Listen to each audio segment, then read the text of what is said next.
In this tutorial, I just want to show you quickly how you can change the position of your data label of your chart in Excel, as well as the content of your data label. So here we have a basic bar chart with automakers and the number of sales.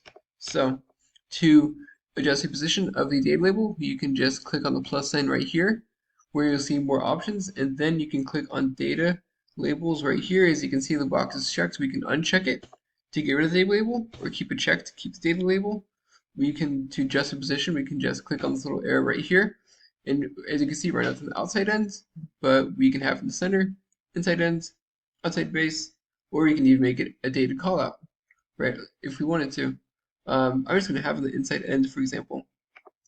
But right now, this is only a number, right? So what if we wanted to have more information, like right here, where you have it where you have the car maker, but have it formatted like this. So to do this, we can go to Format More Options, where we can add different pieces of information to our data label. So we can add a series name. As you can see, it's all sales. But here we're going to show the category name, where as you can see, that is the automaker. And the legend key too, if we wanted to. But that's not very relevant for this chart. So clicking back on here.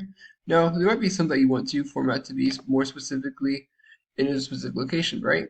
So changing the position, adjust all of them.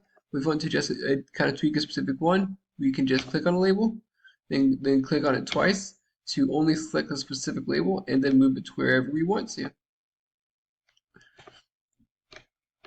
And like so.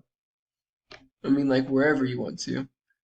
But yeah, that said, I hope you found this tutorial to be helpful. If you did, like, subscribe, comment. Thank you for watching. You have a great day.